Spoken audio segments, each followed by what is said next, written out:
Good morning student, we are doing history of 11th standard section 1 theme 1 from the beginning of time. Today we will do 22nd page mode of communication, language and art. In this we will read about language, how the language is developed in ancient time to modern time. Among living beings, it is human alone that have a language. There are कितने among human beings living beings Sanjeev जीवों के अंदर, संजीव वस्तुओं के अंदर सिर्फ human beings he ऐसा है जो लैंग्वेज भाषा का प्रयोग कर सकता है. There are several views on language development. Language की डेवलपमेंट में बहुत सारे व्यूज़ हमें देखने को मिलते हैं. The first is the hominids language involve gesture और हैंड मूवमेंट. जो होमोनिड्स थे, जो आदि मानव थे, उनकी सबसे पहले लैंग्वेज गेस्चर मतलब हाव भाव और हैंड मूवमेंट से शुरू हुई. मतलब उन्होंने हाथों के इशारों से, चेहरे के इशारे द्वारा लैंग्वेज का भाषा का प्रयोग किया. That the spoken language was preceded by vocal but non verbal communication such as singing और हमिंग. स्पोकन लैंग्वेज जब शुरू हुई उसमें वोकल मतलब गले का प्रयोग तो हुआ, वोकल तो हुई, लेकिन वो नॉन वर्बल थी, उसमें शब्दों का प्रयोग नहीं होता था. Such as singing and humming, जिसमें सिर्फ गुनगुनाया जाता था. गुनगुना कर मतलब जैसे गुनगुना कर इशारे करके लोगों को अपनी बात समझाई जाती थी. इसमें शब्दों का नॉन वर्बल थी, शब्द का प्रयोग नहीं होता था. That human speech probably began which calls like the ones that have been observed among primates. And third point क्या है, जो प्राइमेट्स थे, हम प्राइमेट्स के अंदर जो ह्यूमन की भाषा बोली जो शुरू हुई, that probably began with calls like मतलब आह्वान के द्वारा, एक दूसरे को बुलाकर, मतलब शब्दों का प्रयोग उन्होंने शुरू किया, एक दूसरे को बुलाना शुरू किया. ह्यूमन में have possessed small number of speech sound in the initial stage. प्रारंभिक स्टेज पर जब भाषा शुरू हुई तो उसके प्रारंभिक स्टेज पर ह्यूमन बीइंग सिर्फ कुछ साउंड्स की कुछ ही किस्में यूज़ करता था, मतलब साउंड्स निकालता था. वो स्मॉल नंबर थी, बहुत कम थी जो sounds. Gradually these may have develop into language, और धीरे धीरे साउंड जो उनकी आवाज़ें थी गुनगुनाने की या हमिंग की जो भी आवाज़ें थी, धीरे धीरे वो लैंग्वेज में परिवर्तित होगी. When did spoken language emerge, कब स्पोकन लैंग्वेज कब एमर्ज हुई, कब उद्भव हुआ. It has been suggested that the brain of Homo habilis had certain feature which would have made it possible for them to speak. ऐसा माना जाता है कि जो होमो हेबिलिस थे उसका जो ब्रेन था उसमें कुछ सर्टेन फीचर थे, कुछ विशेषताएं थी जिसके द्वारा उसने बोलना शुरू किया. Thus language may have developed as early as 2 million year ago. इस तरह जो लैंग्वेज जो डेवलप हुई 2 million year ago, उससे लैंग्वेज डेवलप होनी शुरू हो गई. The evolution of vocal tract was equally important.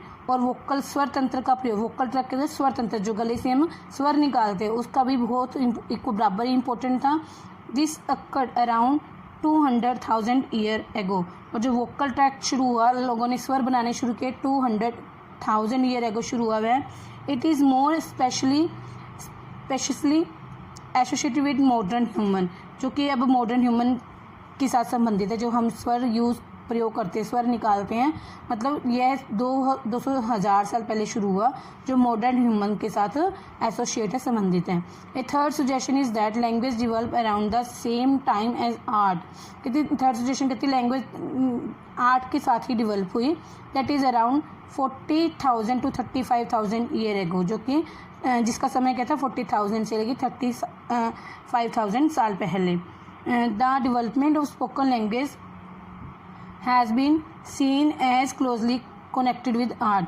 कहते जो धीरे धीरे जैसे स्पोकन लैंग्वेज शुरू हुई उसकी डेवलपमेंट आर्ट के साथ कनेक्टेड, मतलब आर्ट और जो ये स्पोकन लैंग्वेज थी दोनों इकट्ठे ही डेवलप हुए. Since both are media for communication, और दोनों ही कम्युनिकेशन संचार का साधन थे. मीडिया फॉर कम्युनिकेशन मतलब संचार का साधन थे.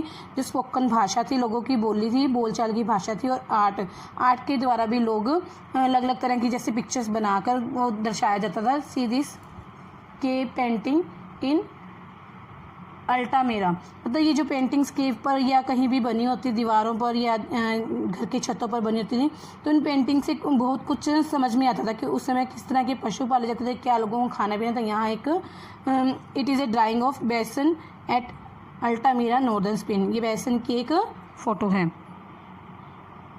एक जंगली बैल है। 100 of paintings of animals have been discovered in caves of Lascaux and Chauvet. मतलब जो लेस्कॉक्स और शॉवे की जो केव्स थी, मतलब वहाँ पर हंड्रेड्स ऑफ पेंटिंग एनिमल्स की 100 ऑफ पेंटिंग मिली, बहुत सारी पेंटिंग मिली, both in France and Altamira in Spain, जो कि स्पेन में अल्टामीरा और फ्रांस एक जगह थी, वहाँ पर लेस्कॉक्स और शोवे की गुफाएं थी, वहाँ पर 100 ऑफ पेंटिंग एनिमल्स की मिली, जिसमें कौन कौन सी एनिमल थी? These include depictions of bison, bison मतलब जंगली जो भैंसा था, जंगली, horses, ibex, deers, mammoths, rhinos, lions, bear, panthers, hyenas and owl, मतलब इन जानवरों की पेंटिंग की पिक्चर्स मिली। More question have been raised and answered reading these painting. कहते जो इन गुफाओं में जो पेंटिंग्स बनी हुई थी, इससे आंसर ज़्यादा नहीं मिलते, बल्कि प्रश्न ज़्यादा उठते हैं। इनको देखकर मन में तरह तरह के प्रश्न उठते हैं। For example, why do some areas of caves have painting and not other, कि कुछ एरियाज में पेंटिंग थी और कुछ एरिया में नहीं थी। Why were some animals painted and not others, कुछ एनिमल पेंट किए गए थे और कुछ नहीं किए गए थे। Why were man painted both individually and in group, और जो इंसान था वो इंडिविजुअल ग्रुप में पेंटिंग क्यों करता था। Whereas women were depicted only in group, जो वुमेन्स थी उनकी पेंटिंग ग्रुप में दी गई है। Why were man painted near animal but never women, केवल पुरुषों को ही एनिमल्स के पास चित्रित करते हुए दिखाया गया, स्त्रियों को नहीं दिखाया गया। Why were group of animals painted in sections of cave were where sound carried well, और जानवरों के समूहों को गुफाओं के उन भागों में क्यों चित्रित किया गया जहां आवाज़ अच्छी तरह पहुंचती थी। मतलब इस तरह के कई प्रश्न उठते हैं। Several explanation have been offered. One is that because of the importance of hunting the painting of animal were associated with ritual and magic. थी जो उस समय थी हंटिंग की इम्पोर्टेंस थी, इसलिए जो एनिमल्स की पेंटिंग जो थी मैजिक और रिचुअल मतलब धार्मिक संस्कारों से संबंधित थी। The act of painting could have been a ritual to ensure a successful hunt. शायद इस तरह का एक्ट पेंटिंग का क्यों किया जाता था, इससे क्या होता था कि उन्हें हंट करने में सक्सेस मिलती थी। Another explanation offered is that these caves were possibly meeting place for small group of people और लोकेशन फॉर ग्रुप एक्टिविटीज़। मतलब इन गुफाओं पे जब ये पेंटिंग थी, इससे पता लगता है कि ये जो केव्स थी यहाँ पर बहुत से लोग मीटिंग करते थे, कोई स्मॉल ग्रुप में मीटिंग करते थे यहाँ पर आकर, और ग्रुप एक्टिविटी और जो उनके ग्रुप की एक्टिविटी थी उनकी चर्चा यहाँ पर करते थे।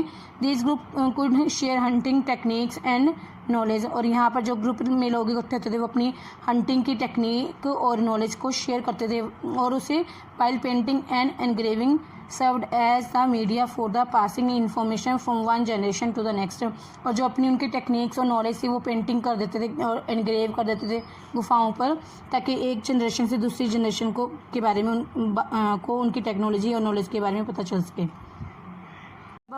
Account of early society has been based on archaeological evidence. मतलब जो आदि मानव की सोसाइटी का जो ये अब ऊपर अकाउंट दिया गया था, ये पुरातत्व वैज्ञानिकों के एविडेंस पर ही आधारित है। Clearly there is much that we still do not know. साफ तौर पर हम इसके बारे में नहीं जानते हैं। As mentioned at beginning of this chapter, hunter gatherer society even exist today. मतलब जैसे कि इस चैप्टर में शुरुआत में बताया गया था कि जो हंटर गैदरर सोसाइटीज़ है, जो शिकारी और अपने भोजन को इकट्ठा करने वाले हैं, वो आज भी ऐसे ही लोग इकट्ठे हैं सोसाइटी में।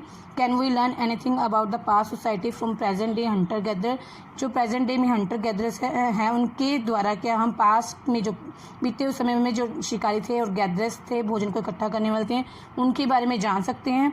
This is a question we still addressing next section. और यह क्वेश्चन पर, इस प्रश्न पर हम अगले सेक्शन में विचार करेंगे।